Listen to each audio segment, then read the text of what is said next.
They are giving you shocks कि आप realise करो जितना आसान आप लेते हो चीजों को, दुनिया भर को जो वो कास्ट कह ले या जो कर ले, वो सरनेम उनका वही है ना, कास्ट सिस्टम। जैसे ही आपने कहा आपने इस्लाम को तो फिर वो कर दिया ना, कईयों को वो बाहर जाके एहसास हो जाता है कि यार ये क्या बकवास है, हम तो एक ही लोग हैं। इस वक्त करेंसी की अगर बात की जाए तो पाकिस्तान में डॉलर जो है वो 313 रुपए पे जा चुका है, जबकि हिंदुस्तान के अंदर डॉलर की कीमत सिर्फ और सिर्फ 80 रुपए है। 19 ममालिक जो है वो इंडियन करेंसी के अंदर ट्रेड कर रहे हैं और बाकी 19 भी करना चाहते हैं। But what do you think, Pakistan कहाँ स्टे कर रहा है? और पाकिस्तान अभी भी अपनी अना की जंग में मुब्तला है, जबकि बचा कुछ भी नहीं। तो डोंट यू थिंक सो कि पाकिस्तान को भी इस ट्रेड का हिस्सा बन जाना चाहिए फॉर ब्राइट फ्यूचर? बात आपकी बिल्कुल सही है, बट ट्रेड है क्या? पाकिस्तान देखिए, ट्रेड, इंटरनेशनल ट्रेड आपके डोमेस्टिक ट्रेड का एक्सटेंशन हो सकता है। अगर आपका डोमेस्टिक ट्रेड नहीं है या डोमेस्टिक इकोनॉमी जिसको आप कह रही हैं वो नहीं अच्छी है, तो आप इंटरनेशनल क्या ले जाइएगा? फिर आप जो you are part of international trade, आप इंपोर्ट कर रहे हैं, that is also a trade ना। Trade includes import and export. You are part of international trade, आप काफी ज्यादा इंटरनेशनल ट्रेड कर रहे हैं। दिक्कत ये है कि वो वन साइडेड है, आप इंपोर्ट कर रहे हैं और एक्सपोर्ट आपका बहुत लिमिटेड है।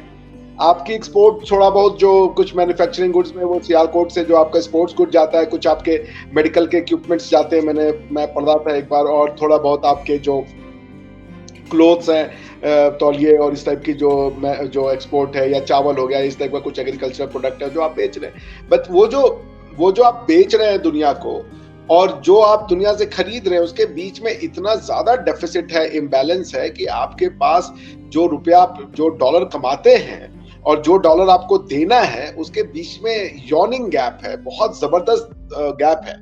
तो आपको इंटरनेशनल ट्रेड से पहले डोमेस्टिक देखना पड़ेगा कि इकोनॉमिक को कैसे इंप्रूव करें।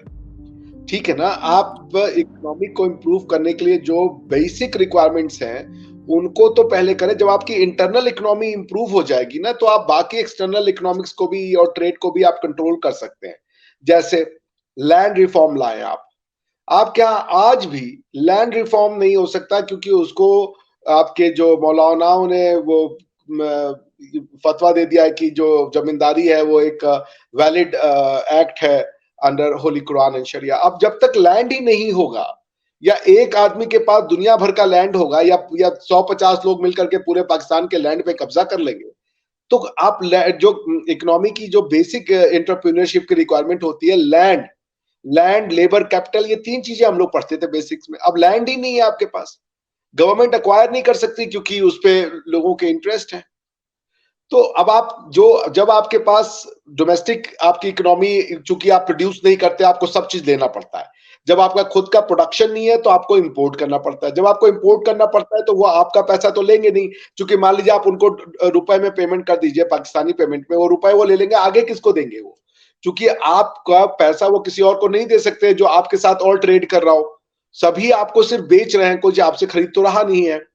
तो इसलिए वो पैसा उनके लिए कोई वैल्यू नहीं रखता है। तो आपको उनको मजबूर होकर डॉलर में पेमेंट करनी है। डॉलर में पेमेंट करनी है तो डॉलर आएगा कहां से जब तक आप डॉलर कमाएंगे नहीं? मेरे ख्याल से आपके यहाँ डॉलर का जो सबसे बड़ा जखेरा आता है या जो सबसे बड़ा सोर्स आता है वो रेमिटेंसेज होंगे, जो पाकिस्तान बाहर के लोग रहते हैं वो बेचारे घर भेजते हैं, उससे आपको कुछ डॉलर आता है, कुछ जो आपका एक्सपोर्ट से होंगे। लेकिन चूंकि वो इतना ज्यादा आपका डेफिसिट हो जाता है क्योंकि आप सब मंगवा रहे हैं ना, आप कुछ प्रोड्यूस ही नहीं करते। और आप प्रोड्यूस नहीं कर सकते, उसका कारण है कि आपके यहाँ की जो फंडामेंटल्स ऑफ इकोनॉमिक्स है वो ठीक नहीं है। जब तक आप इंटरनल, आप पाकिस्तान एक कंट्री दुनिया की ऐसी है जिसका सब कुछ एक्सटर्नल है, उनका इंटरनल कुछ नहीं है। आपने अभी बात की कि पाकिस्तान में डॉलर सिर्फ रेमिटेंस की फॉर्म में आता है, तो आपको बताती चलूं कि सिर्फ रेमिटेंस ही एक ऐसा जरिया नहीं है, बल्कि आईएमएफ से लिया हुआ कर्जा भी तो इसमें इंक्लूडेड है। वो भी रेमिटेंस ही कह लीजिए ना, क्योंकि देना तो है ना आपको वापस। रेमिटेंस, मेरे कहने का मतलब है कि सोर्स ऑफ अर्निंग नहीं है ना। देखिए, कमाना एक अलग चीज है, उधार लेना अलग चीज है। बात आपकी सही है, लेकिन आप कमा नहीं रहे हैं। और आप कमाएंगे तभी महवीश जब आप जो है अपनी डोमेस्टिक इकोनॉमी को इंप्रूव करेंगे, ताकि दुनिया आपसे खरीदे। आप समझ रही हैं? जब दुनिया आपसे खरीदेगी तो आपके पास पैसा आएगा। अभी दुनिया आपसे कुछ नहीं खरीदती, बहुत लिमिटेड खरीदती है। और उसके बाद आप अगर लोन ले रहे हैं तो फिर उसका इंटरेस्ट रेट भी बहुत होता है। तो मेरे कहने का मतलब है कि पाकिस्तानी रुपए की वैल्यू अभी वो नहीं रहेगी समाज में, इंटरनेशनल ट्रेड में। उसका कारण ये है कि आपके पास कुछ नहीं है दुनिया को बेचने के लिए, और चूंकि आप बेच नहीं रहे तो डॉलर आ नहीं रहा है, डॉलर आ नहीं रहा है तो आपको खरीदने में भी दिक्कत होगा, चूंकि अब आप डॉलर है ही नहीं आपके पास, तो आपको डॉलर आप कमा तो सकते नहीं, तो आपको डॉलर उधार लेने पड़ते हैं। अब आप डॉलर उधार ले रहे हैं तो आप एक विशियस साइकिल में हैं, क्योंकि आप दोबारा जब इस डॉलर को चुकाने जाएंगे तो आपकी इकोनॉमिक जो है वो जो जो जो फंडामेंटल्स होने चाहिए वो है ही नहीं है। यू आर नॉट अर्निंग, आप उधार लेके उधार चुका रहे हो ना। आप समझिए, असेट जो है, जो रुपया होता है वो किसी असेट का वैल्यू होता है। आप क्या, वो एसेट ही नहीं है। रुपए तो आ रहे हैं, मतलब जो कैश है वो तो आ रहा है, पर उसका कॉरेस्पॉन्डिंग एसेट नहीं है। तो इसका कारण ये हो रहा है कि आप एक विशियस साइकिल में हैं। आप और डॉलर लेंगे, फिर मजीद और डॉलर लेंगे, फिर मजीद और डॉलर लेंगे। इससे होगा ये कि अंत में आपकी कंट्री जो है वो सपोर्ट सिस्टम उसका कोलैप्स कर जाएगा। जैसे अभी दुनिया ने आपको आपको ये पहली हिंट दी है दुनिया ने। They are giving you shocks कि आप रियलाइज करो जितना आसान आप लेते हो चीजों को, दुनिया भर को मूर्ख बना करके कि ये भी कर ले वो भी कर ले, उसको भी मूर्ख बना दे उसको भी मूर्ख बना दे, उतना आसान होगा नहीं है। So that's why they are making it very hard. अभी तक आपको $1.5 बिलियन जो कि बहुत छोटी रकम है वर्ल्ड बैंक के लिए, वो नहीं दे रहे आपको, नहीं दे रहे, because they want to teach you a lesson. आपको, मतलब जनता को नहीं, पाकिस्तान की जनता से मुझे बहुत प्यार है, गवर्नमेंटल पॉलिसीज को। Pakistan, don't you think so Pakistan is a kind of country जिसने 75 इयर्स में नहीं सीखा, नहीं समझा, तो अब क्या समझेगा? क्या सिखाना चाहती हैं आप, ये बता दीजिए। पाकिस्तान को क्या सिखाना चाहती है महवीश? अगर आप, मैं कहता हूं महवीश को मैं सारी पावर देता हूं, तो महवीश पाकिस्तान के लोगों को क्या सिखाएगी, बताओ बेटा। सर, पाकिस्तान के लोग अगर पाकिस्तान को सिर्फ ओन करना शुरू कर देना फॉरेन कंट्रीज में जाके, तो वही बहुत बड़ी अचीवमेंट होगी। नहीं, फॉरेन कंट्रीज में वो ओन करते हैं। मेरे बहुत से पाकिस्तानी दोस्त हैं, वो पाकिस्तान से बहुत प्यार करते हैं, इमरान खान के सारे फैन हैं। आप जब इमरान खान साहब आए थे तो उन्होंने ना वो एक डैम के लिए जो हाँ हाँ, आप बोले आप बोले महवीश। सर, ओन करना अपनी जात की हद तक काफी नहीं होता। आप ओन करना सिर्फ अपनी जात की हद तक काफी नहीं होता। डोंट यू थिंक सो कि दूसरी कंट्रीज में जाके जहां उनको अपना मफाद दिखता है वहां वो अपनी नेशनैलिटी बदल लेते हैं। बहुत अच्छा खासा हमारे पास एवरेज रेशियो ऐसे लोगों का आता है जो फॉरेन कंट्रीज में पाकिस्तानी होने के बावजूद खुद को पाकिस्तानी नहीं बताते, क्योंकि उनके कंट्री का इमेज ऐसा नहीं होता कि वहां उनको फैसिलिटीज दी जा सके, वहां उनको अपॉर्चुनिटीज दी जा सके, वहां उनको एक अच्छा प्लेटफॉर्म दिया जा सके। नहीं, ऐसा नहीं है, ऐसा नहीं है। कई लोग इसलिए नहीं बताते क्योंकि उनको पाकिस्तान की रियलिटी पता होती है, वो जानते हैं कि हम इंडियन है। कई लोग उस थ्योरी को नहीं बाई करते, वो नहीं बाई करते कि टू नेशन थ्योरी और हम इंडियन से सिर्फ रिलीजन होने के नाते अलग हैं। कईयों को वो बाहर जाके एहसास हो जाता है कि यार ये क्या बकवास है, हम तो एक ही लोग हैं, तो वो इंडियन कहते हैं। कई लोग चेंज करते हैं अपनी नेशनलिटी, तो नेशनलिटी तो कई लोग चेंज करते हैं, इंडियंस भी जाकर के बाहर की नेशनलिटी ले लेते हैं, इसमें तो कोई बड़ी चीज नहीं है। हाँ, वो इंडियन हमेशा बने रहते हैं, वो इंडियन, क्योंकि वो आप इंडियन को बोलिए तुम इंडियन नहीं हो तो वो बेचारा मतलब वो हो जाता है, अनकंफर्टेबल हो जाता है। वो सिटीजनशिप ले लेगा लेकिन वो ओआईसी को ज्यादा पकड़ेगा। वो जो ओवरसीज इंडियन कार्ड कहते हैं हम लोग उसको, वो सबसे पहले ओआईसी पकड़ना चाहता है, वो अपनी रूट नहीं खोजना चाहता। पाकिस्तान के साथ प्रॉब्लम ये है ना, जब आप कह रही हो कि पाकिस्तान अपनी आइडेंटिटी को लेकर बाहर, भाई वो क्या उसकी आइडेंटिटी है? वो पंजाबी कह नहीं सकता अपने आप को, बोलता उर्दू है। वो अपने आप को अगर पहले पंजाबी बोल दे तो फिर वो टू नेशन थ्योरी को, क्योंकि पंजाबी तो हिंदू मुस्लिम सिख ईसाई अथीस्ट कोई भी हो सकता है, लेकिन मुस्लिम तो सिर्फ और सिर्फ बिलीवर होगा, तो वो कंफ्यूज हो जाता है। जैसे ही वो बोलेगा कि मैं पहले पंजाबी हूं तो आपके यहाँ कौमियत आ जाएगी, जिसको कि आपकी कंट्री का जो थिंक टैंक है वो ठीक नहीं समझता, क्योंकि वो समझता है एक ही कौमियत होनी चाहिए। तो आप फिर चली जाएंगी अपने फंडामेंटल डिबेट पे, जो जिसपे मैं आना नहीं चाहता। मुझे एक बात बताएं अभिषेक जी, मुझे एक बात बताएं, टू नेशन थ्योरी जो है आपको क्या लगता है कितना बड़ा रोल प्ले करती है दोनों रिलीजन्स के दरमियान डिफरेंसेस क्रिएट करने में? देखिए, टू नेशन थ्योरी रिलीजन के दरमियान वो नहीं करती difference create. Two nation theory nations के दौरान वो क्रिएट करती है डिफरेंसेस। तो टू नेशन में टू क्या है? दोनों नेशंस के जो डिफरेंट रिलीजियस डिफरेंसेस हैं वो उसके बाद और बढ़ गए और कभी वो दोबारा एक प्लेटफॉर्म पे नहीं आ सकते? नहीं है ना, ये गलत है ना। देखिए, दूसरा वाला रिलीजन नहीं है, हिंदुइज्म कभी रिलीजन था नहीं, सनातन कभी रिलीजन बनेगा नहीं।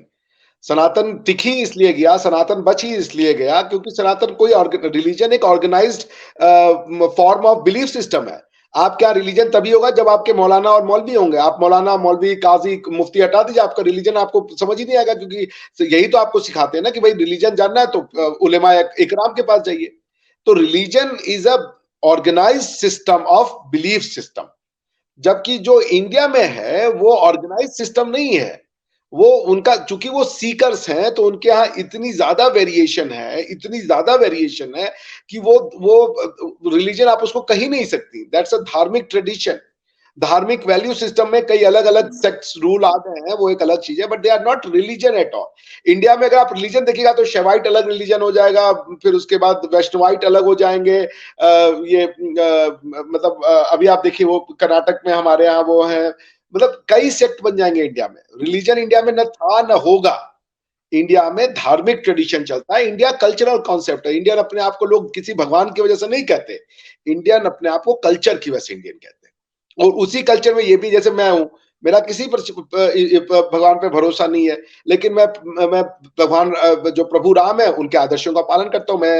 क्योंकि वो मेरे कल्चर का पार्ट है, मैं उसको कल्चरली देखता हूँ डिविनिटी से ज्यादा।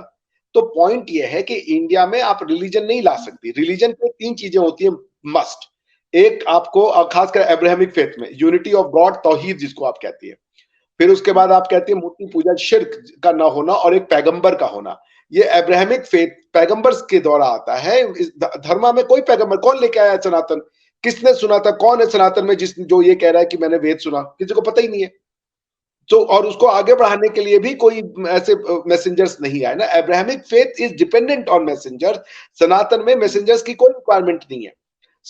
सनातन में ऋषि मुनि जो है वो फिलोसफर्स बने, साइंटिस्ट बने, उन्होंने एक्सप्लेन किया फिलोसफी को। दे नेवर सेड कि मेरी भगवान से बातचीत होती है या I speak to God. They never claim that. वो उनके यहाँ नहीं है। ये पैगंबर सिस्टम अब्राहमिक फेथ की देन है और उनका कॉन्सेप्ट है। हमारे यहाँ पे जो है वो फिलोसफी, इसीलिए हमारे यहाँ पुराण या ब्राह्मणाज ये सब लिखे गए, which is an explanation of a theory. आप समझ रही हैं? सो दो अलग अलग चीजें। अब let's come to two nation theory. Two nation theory में सबसे पहले टू पे फोकस कीजिए। Two, what is two? एक नेशन थ्योरी की बात नहीं कर रहे हैं, दो नेशंस की थ्योरी। इसमें चार क्वेश्चन आपको पूछना पड़ेगा महबीश। सबसे पहला कि वो दो नेशन कौन है? सिर्फ हिंदू और मुसलमान के लिए ये टू नेशन है, या मुसलमान Christian, Hindu Christian, Hindu Buddha, Buddha Christian, Buddha मुसलमान, सबके लिए है? टू नेशन में ये तो नहीं कहा गया कि हिंदू मुसलमान नेशन, वो तो कह रहे हैं टू नेशन। पहला क्वेश्चन ये कि who are the constituents of these two nations? Right? क्या क्रिश्चियन और बुद्धिस्ट भी साथ में नहीं रह सकते? क्या क्रिश्चियन और बुद्धिस्ट दो अलग अलग नेशन है? क्या रिलीजन से नेशन बनता है? अब अभी आप मिलती, मेरे एक फ्रेंड आई हुई थी तो मैं आपसे बात करवाता हूँ, वो यही कजाक है। तो मैं उससे पूछा था, भाई तुम्हें कजाक हो, मान लो कजाक मुस्लिम है, वो कजाक दूसरे किसी रिलीजन से शादी करना चाहता है तो क्या होता है? बहुत मारपीट होती है। बोलते हैं हम लोगों को फर्क ही नहीं पड़ता, देखते ही नहीं है कि कौन क्या है, कजाक है, दैट्स इट। ये हिंदुस्तान, पाकिस्तान और हिंदुस्तान के इस्लाम की, या सॉरी इस्लाम बोला, मुसलमान की ये प्रॉब्लम है कि वो अपने आप को हिंदुस्तानी नहीं करना चाहता, वो अपने लोगों से नफरत करता है, पता नहीं क्यों। अब आप क्या, तो पहले मैं ये खत्म कर दूं टू नेशन थ्योरी वाला। तो टू नेशन थ्योरी क्योंकि किसी ने कुछ लिखा नहीं, एक पेपर नहीं अवेलेबल है, एनालिसिस का ए नहीं है, तो भाई अब टू नेशन थ्योरी में अब ये मानिए कि हिंदू मुसलमान के लिए, चलिए मान लिया गया टू नेशन थ्योरी इतनी ज्यादा जनरल नहीं है, ये वेरी स्पेसिफिक है और सिर्फ हिंदू और मुसलमान के लिए अप्लाई करती है, ठीक है, मान लेते हैं। तो टू नेशन थ्योरी 1947 के बाद खत्म हो गया या अभी भी कंटिन्यू कर रहा है? क्या जब पाकिस्तान भारत से अलग हो गया और भारत का डिवीजन करके पाकिस्तान बन गया तो टू नेशन थ्योरी खत्म हो गई कि टू नेशन थ्योरी सरवाइव कर गई? फिर क्या टू नेशन थ्योरी सिर्फ रिलीजन की होगी? अगर पठान और पंजाबी ये दोनों एक दूसरे को नहीं देखना चाहते तो क्या टू नेशन थ्योरी अप्लाई करेगी या नहीं करेगी? क्या टू नेशन थ्योरी सिर्फ पाकिस्तान में है और पाकिस्तान के मुसलमानों के लिए है, या ये सारे मुसलमानों के लिए है? अगर शिया और सुन्नी अपने आप को दो अलग अलग सेक्ट मानते हैं, नेशन मानते हैं, तो क्या ये टू नेशन थ्योरी शिया और सुन्नी के लिए भी लगेगी? कौन है टू नेशन? बिकॉज कि हिंदुस्तान के मुसलमान, हिंदुस्तान का हिंदू ही तो कन्वर्ट होकर मुसलमान बना ना। आपके यहाँ भी तो अभी भी चीमा, चट्टा, चौधरी, यही तो सरनेम मिलते हैं, और क्या सरनेम मिलते हैं? कुछ लोग मुगल लगा रहे हो, बात अलग है। वो कास्ट कह लें या जो कर लें, वो सरनेम उनका वही है ना, कास्ट सिस्टम। जैसे ही आपने कहा आपने इस्लाम को, तो फिर वो कर दिया ना, टाटा गुड बाय, क्योंकि कास्ट सिस्टम तो स्पेसिफिक फिनोमिना है इंडियन सब कॉन्टिनेंट का, जो सिर्फ इंडिया में मिलता है, ये वैदिक सिस्टम से होता है। अब आप ये देखें कि आपके जो जो बड़े लोग हैं, स्कॉलर्स हैं, वो कुरान मजीद एक बहुत अच्छी किताब है, मैं बहुत एहतराम करता हूं, लेकिन आपकी सारी जो सिंधु नदी है, सप्त नदियां जो हैं, रावी, सिंधु, चेनाब, इनका वर्णन आपको वेदों में मिलता है, वेदों में इनके बारे में बताया गया है। तो आपकी हिस्ट्री को जो किताब एक्सप्लेन कर रही है, आप उसको कह रहे हो ये गलत किताब है। आप कुरान की किताब पढ़ें, कुरान में जो अल्लाह ताला है वो अरब के नदियों के बारे में बताया उन्होंने, अरब की जो जो जो ज्योग्राफिकल लोकेशन है उसके बारे में बताया है। इवन टोरा पढ़े, वो वहां पे कहता है God of Israel, God of world तो बोला नहीं, गॉड ऑफ इजराइल बोलते हैं उनको, वो यहोवा को। पॉइंट ये है कि आपकी सारी हिस्ट्री वेदों में दी हुई है, लेकिन आप कह रहे हैं कि हमारा उससे कोई लेना देना नहीं है, हम हिंदुस्तानी नहीं है। जो किताब चिनाब नदी के बारे में बात कर रहा है और रावी नदी के बारे में बात कर रहा है, झेलम की बात कर रहा है, वो किताब आपकी किताब नहीं होगी, उससे आपकी आइडेंटिटी नहीं आएगी। भाई आप अपना अकीदा बदल लीजिए। आपको कोई भगवान नहीं पसंद है इंडिया वाले, ठीक है, एक नए अल्लाह ताला है, आप उनको माने, प्रॉफिट मोहम्मद सल्लल्लाहु अलैहि वसल्लम को माने, कोई दिक्कत नहीं है, जैसे यहाँ पे मानते हैं। अब जैसे आप कजाकिस्तान के 70% लोग मुसलमान हैं महवीश जी, लेकिन Kazakhstan Islamic Republic of Kazakhstan नहीं है। ये सिर्फ हिंदुस्तान के लोगों को बीमारी है कि वो उसको इस्लामिक रिपब्लिक ऑफ हिंदुस्तान बनाना चाहते हैं। अगर अरबी बोले तो हम मान भी ले, हिंदुस्तानी लोग बनाना चाहते हैं। कोई मुझे उज्बेक नहीं मिला आज तक जो कह रहा है हम इसको इस्लामिक रिपब्लिक ऑफ उज्बेकिस्तान बनाएंगे। वो कहते हैं हमारी हिस्ट्री है, हम अपनी हिस्ट्री से प्यार करते हैं। कभी उज्बेक ने, आपने सुना है कि बाबर अपने पूर्वजों को गाली दे रहा हो कि हम अपने पूर्वजों को पसंद नहीं करते? ये सिर्फ हमारे यहाँ हो रहा है कि रिलीजन के साथ वो अपनी हिस्ट्री से, अपने इतिहास से, अपने लोगों से नफरत करते हैं। अब क्यों करते हैं इसका मेरे पास कोई चारा नहीं है। Coming back to two nation theory, so two nation theory क्या 1947 में खत्म हुई कि अभी तक चल रही है? और टू नेशन थ्योरी क्या अभी हिंदुस्तान और हिंदुस्तान में जो हिंदू मुसलमान है उनके ऊपर लगे रही है? टू नेशन थ्योरी को रिजेक्ट करने का अधिकार खाली मुसलमानों का था या हिंदुओं का भी था? अगर मुसलमानों ने कह दिया हिंदुस्तान के कि हम टू नेशन थ्योरी नहीं मानते, तो क्या हिंदू जो है वहां का वो ये कहेगा कि हम टू नेशन थ्योरी मानते हैं और अब आपको आपका मुल्क मिल गया तो आप चले जाइए? या ये कहने का अधिकार सिर्फ और सिर्फ मुसलमान को है कि हम ही नहीं रह सकते, बाकी सबको हमारे साथ रहना है तो हमारे अंडर में रहो, हमारे पैरों के नीचे रहो, जूतों के नीचे रहो? ये क्या कॉन्सेप्ट है? इंसानों को आप इक्वलिटी दे नहीं सकते तो फिर आप दूसरों से कैसे इक्वलिटी की उम्मीद कर रहे हैं? ये बात मेरी समझ में नहीं आती। So two nation theory is an outdated, and plus it was never a genuine theory. It was based on loads of assumptions. कोई बंदा जिसको 0% ऑफ एनालिटिकल एबिलिटी है वो उसमें 50 पंचिंग होल बता सकता था। जो मैंने आपको इतने क्वेश्चन पूछे, आप जाके किसी से पूछिए कि भाई टू नेशन खाली हिंदू मुसलमान के लिए है या बुद्धिस्ट मुसलमान के लिए है, बुद्धिस्ट क्रिश्चियन के लिए है, कि कोई भी रिलीजन दो अलग अलग है तो साथ में नहीं रहेगा? ये ऐसा थ्योरी क्यों है? क्या 1947 के बाद खत्म हो गया? क्या हिंदू अभी भी मुसलमान नहीं मानते? हिंदुस्तान का मुसलमान बोलता है हम नहीं मानते टू नेशन थ्योरी, लेकिन भाई हिंदू का हमारा तो अगर यही सवाल being a Muslim and being a Pakistani मैं आपसे करूं तो आपका क्या जवाब होगा टू नेशन थ्योरी के बारे में, कि मैं उसको मानता हूं कि नहीं? टू नेशन थ्योरी बकवास थ्योरी है। मैं कैसे मान सकता हूं? क्योंकि मेरी जो मेरे पूर्वजों ने मुझे दिया है, मेरे पूर्वजों ने तो मुझे दिया एकम सत बहुधा विप्राह वदंती।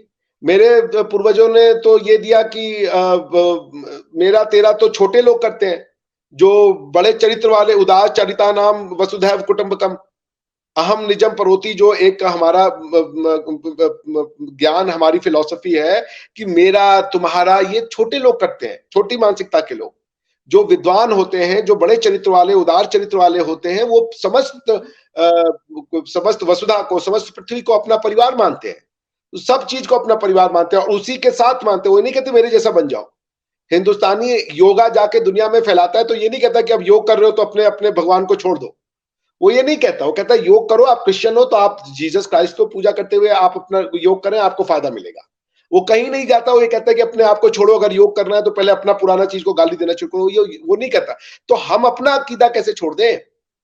हमारे अकीदे में ये है ही नहीं भाई। हमारे अकीदे में सबको मानना है। हमारा अकीदा ये है, एक आपका अकीदा है ला इलाहा इल्लल्लाह, मेरा अकीदा है एकम सत बहुधा विप्राह वदंती। ला इलाहा इल्लल्लाह का मतलब there is no God but God, और किसी उसके अलावा कोई इबादत के लायक नहीं है। हमारा अकीदा यह है कि सब इबादत के लायक है, सब सही है।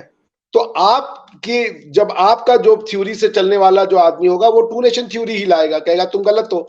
मेरे जैसे पे जो मेरी थ्योरी पे चलने वाला आदमी है वो तो कहेगा सब नेशन एक है भाई, सब मेरा परिवार है। मेरे परिवार में मैं ये कहने का साहस रखता हूं, मैं हिंदू हूं, मैं सनातनी हूं, मैं मुस्लिम हूं, मैं क्रिश्चियन हूं, मैं बौद्ध हूं, मैं जैन हूं, मैं अथीस्ट हूं, मैं सब कुछ हूं और मैं कुछ नहीं हूं।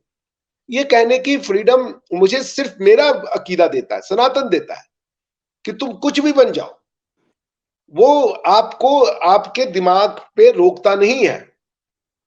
इतनी लिबरेटेड सोसाइटी तो मैं तो भाई मैं या तो अगर मैं कहूंगा कि टू नेशन थ्योरी तो मैं वसुधैव कुटुंबकम को रिजेक्ट कर दूंगा कि सारा परिवार ही सारी पृथ्वी एक परिवार है। भाई परिवार के लोग तो साथ में रहते हैं, परिवार के लोग अलग थोड़े रहते हैं। टू नेशन थ्योरी का इंडियन थ्योरी में जो इंडियन फिलॉसफी को समझता है वो आदमी बोल ही नहीं सकता। जैसे आप देखें हिंदुस्तानियों ने कभी भी आज तक आप देखें जो राजा हुआ थे पुराने काल में, वो कभी किसी का धर्म स्थान नहीं तोड़ते थे। भगवान राम जब गए रावण में रामायण लंका में जीते, उनकी पत्नी को रावण ने अगवा कर लिया था, तो वो ये नहीं कहे कि इसकी पत्नी को उठा लो और श्रीलंका की सारी औरतों को उठाओ और बेच दो यहाँ पे, या अपने लोगों को कहा कि ले जाओ औरतें, नहीं कहा उन्होंने। हमारी हमारी मतलब हमारी सभ्यता नहीं है ये। हमको तो ऐसी ऐसी बातें हमारे ऊपर बता दी गई जो हमें नहीं पता कि हमारी सभ्यता में होती थी। तो खैर पॉइंट ये कि आपके क्वेश्चन का आंसर सिंपल है, क्योंकि मेरी थ्योरी जो है वो है एकम सत बहुधा विप्रहा वदंती, यानी एक सत्य है, उसको विद्वान अलग अलग तरीके से बताते हैं। आपको आपके विद्वान प्रॉफिट मोहम्मद सल्लल्लाहु अलैहि वसल्लम ने बता दिया, आपका सच वो आपको मुबारक हो। मैं आपके सच को कभी गलत नहीं कह रहा हूं, मैं कह रहा हूं आपका सच भी सच है। किसी को बुद्धिस्ट भगवान बुद्ध ने उसको सच बता दिया, उसको बुद्धिज्म मुबारक हो। वो किसी को लॉर्ड जीसस क्राइस्ट ने बता दिया, उसको जीसस क्राइस्ट का वो सच मुबारक हो। किसी को जैनिज्म तीर्थंकर जो ऋषभ देव जी थे, जो महावीर थे, उन्होंने सच बताया, उनको उनका मुबारक हो। मैं किसी को गलत नहीं कह रहा हूं, मैं कह रहा हूं सब सही है, सब को एग्जिस्ट कर सकते हैं। को एग्जिस्टेंस का कॉन्सेप्ट और टॉलरेंस का कॉन्सेप्ट तो ये यूरोपियंस को तो अभी समझ में आया, रेनेसां के पहले, हमारे बहुत पहले ही कह दिया था। आपने कोएग्जिस्टेंस की बात की, तो इंडिया खुद को सेकुलर कंट्री कहते हैं। डू यू रियली थिंक कि वहां रिलीजियस पॉइंट ऑफ व्यू से कोएग्जिस्टेंस है हिंदुस्तान के अंदर? भाई एक ही तो कम्युनिटी है जो कोएग्जिस्टेंस की बात को डिनाई करती है, वो मुसलमान है। भाई आप इंडिया में रह के इंडिया की हिस्ट्री को ही डिनाई कर दो। कोएग्जिस्टेंस का मतलब क्या है भाई? कोएग्जिस्टेंस का मतलब थोड़े कि हम खत्म ही हो जाएंगे। कोएग्जिस्टेंस में एग्जिस्ट तो करें हम। आप कह रहे हो कि मैं मूर्ति पूजा गलत, आप कह रहे हो कि हमारी लाइफस्टाइल गलत, आप कह रहे हो कि गजवाई हिंद होगा और यहाँ पे सब कुछ को सबको कन्वर्ट, आप किसी राह चलते मुस्लिम से पूछ ले इंडिया में, वो बोलेगा हाँ एक दिन सबको, सब हिंदुओं को मुस्लिम में कन्वर्ट होना है। तो ये कोएग्जिस्टेंस है। कोएग्जिस्टेंस आपके अंदर भी लाना होगा कि आप भी मंदिर में आए और अपना अकीदा अपने साथ रखें। एक तरफा कोएग्जिस्टेंस नहीं हो सकता कि आप मेरे अंदर की जो इम्यून सिस्टम है, वो अगर कोई ऐसी फॉरेन पार्टिकल आ रहा है जो मेरे इम्यून सिस्टम को खाना चाह रहा है या मुझे बीमार करना चाह रहा है, उससे तो हम लड़ेंगे ना। कि आप कहने कि मुझसे लड़े भी नहीं। अब आप देखें पाकिस्तान जो है, लाहौर है, या यहाँ पे तक्षशिला है, पाकिस्तान में हिंगलाज माता है, पाकिस्तान में मोहनजोदाड़ो है, ये सब खत्म है। पाकिस्तान में, आप पाकिस्तान का मतलब क्या? ला इलाहा इल्लल्लाह। अब आप बताइए ये पाकिस्तान का मतलब है? मतलब मोहनजोदाड़ो से कोई मतलब? पाकिस्तान के जन्मे हुए लोग कह रहे हैं हम यहाँ रियासत मदीना बनाएंगे, जहां पे राम राज्य होना चाहिए, क्योंकि लाहौर प्रभु राम के बेटे के नाम पे पड़ा हुआ है। वो कह रहे हैं हम रियासत मदीना बनाएंगे। और इंडिया का हर मुसलमान चाहता है कि वो रियासत मदीना बनाए, वो निजाम मुस्तफा लाए। तो निजाम मुस्तफा में तो तीन ही चीज है ना, कि कन्वर्ट हो जाओ, लड़ाई लड़ लो, कन्वर्ट हो जाओ, जजिया दो, या लड़ाई लड़ो। तो निजाम मुस्तफा तो क्लियर है। निजाम मुस्तफा में आप हिंदू और मुसलमान इक्वल बन के नहीं रह सकते। आप समझ रही हैं? तो पॉइंट ये कि जो अपनी थ्योरी जैसी मानते हैं वो उस थ्योरी के हिसाब से बिहेव करता है। जिसको आप सेक्युलरिज्म कह रही हैं, religious neutrality is not secularism. Secularism religious neutrality नहीं हो सकती। सेक्युलरिज्म का मतलब है कॉन्स्टिट्यूशनल फॉर्म ऑफ गवर्नेंस, और कॉन्स्टिट्यूशनल फॉर्म ऑफ गवर्नेंस तब आएगा जब आप अपनी जो पहली कॉन्स्टिट्यूशन मुसलमानों का, आप मुसलमान कैसे बनती है? कुरान से बनती है ना। पाकिस्तान के कॉन्स्टिट्यूशन से तो आप पाकिस्तानी बनती है। आपकी दो आइडेंटिटी है, मुसलमान और पाकिस्तानी। तो हम पूछे पाकिस्तानी कैसे बनी आप, तो आप बोलेंगे कॉन्स्टिट्यूशन ऑफ पाकिस्तान मुझे पाकिस्तानी बनाता है। मैं पूछूं मुसलमान कैसे बनी आप, तो आप बोलेंगे मेरा कुरान में अकीदा है इसलिए मैं मुसलमान बना। मैं मुसलमान क्यों नहीं हूं, क्योंकि मेरा कुरान पे अकीदा नहीं है, तो मैं मुसलमान नहीं बन सका।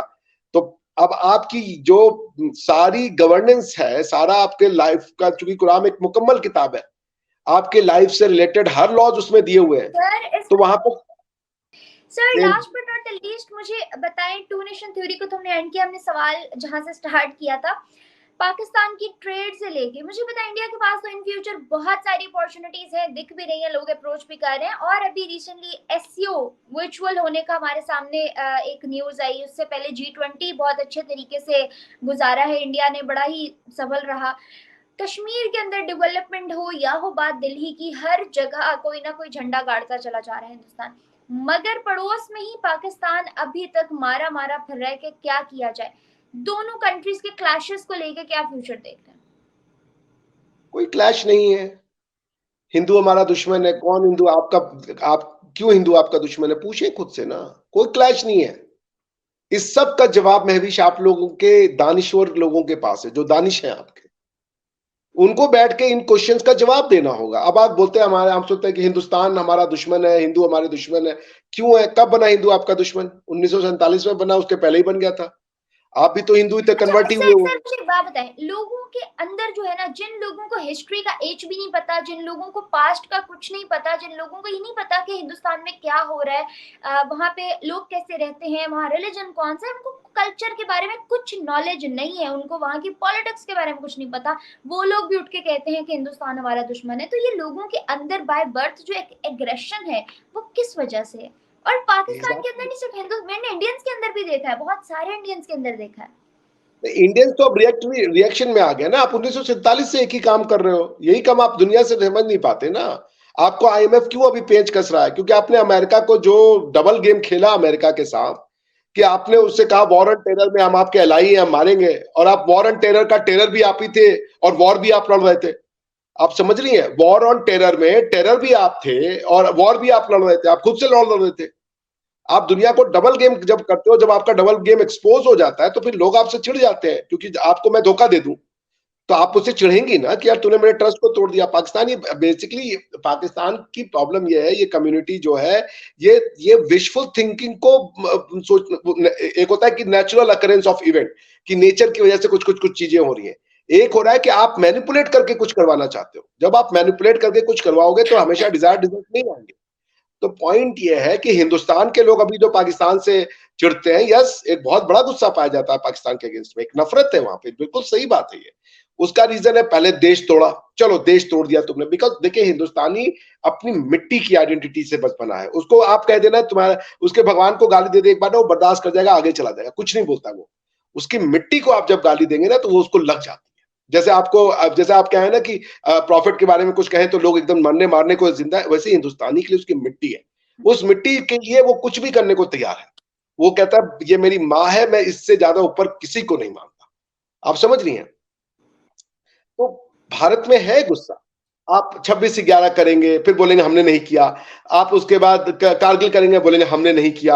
आप 1965, यही चीज, एक ही चीज। आप 1947 से जो आपने मैस्करेडर्स भेजे, इरेगुलर फोर्सेस को रेगुलर फोर्सेस, अरे रेगुलर फोर्सेस को इरेगुलर फोर्सेस बना करके मर्सिनरी के फॉर्म में, आप सोच रहे हैं कि हमने चूंकि आंख बंद कर लिया तो दुनिया को नहीं दिखेगा। एक बार धोखा, दो बार धोखा, तीन बार धोखा, चार बार धोखा, भाई तो उसके बाद आदमी नफरत की। एक बार हमारा देश भी तोड़ा, हमें गालियां भी देते हो, हमारी में से ही हो, हमारे पुरखों को गाली देते हो, हमारी जमीन को गाली देते हो, हमारे हर चीज को गाली देते हो, कैसे प्यार होगा? अरे आप कम से कम पाकिस्तान अपनी हिस्ट्री दुनिया को बताते। चलो अलग हो गए, कोई बात, अपनी सही हिस्ट्री तो बताते। अब आपको लगता है मोहम्मद बिन कासिम ने पाकिस्तान बनाया? मोहम्मद बिन, आपके जज साहब का मैं जजमेंट पढ़ा था आसिया बीबी के केस में, तो वो लिख रहे हैं Pakistan penal code 1896। Pakistan penal code 1896 में कैसे बन गया? 1860 सॉरी। इंडियन पीनल कोड था जो बाद में आपने अडॉप्ट किया 1947 में। तो उसको कम से कम सब तो लिखे कि जब ये लॉ बना हुआ था, बेसिकली वो ट्रेस कर रहे थे। ये जो सारे फ्लॉज है ना, ये सारे हिस्ट्री के और डिक्टेटरशिप के हैं, कि जिस तरह से लोगों को डिक्टेट किया जाता है। कहीं अवाम का कसूर होता भी है, जो इस चीज का नॉलेज रखने के बाद भी नहीं बोलते, नहीं बता पाते, उनकी गलतियों की वजह से आने वाली न जाने कितनी नस्लें आज तक तबाह होती आई हैं। But as we all know कि अब फ्यूचर में बहुत से लोगों की आंखें खुली है कि यार हम गुमराही की तरफ जा रहे हैं, मुल्क हमें ऐसे कुछ नहीं देगा, हमें खुद उठना पड़ेगा, लड़ना पड़ेगा। और वही जंग इस वक्त पाकिस्तान के अंदर इतिहास बन के खड़ी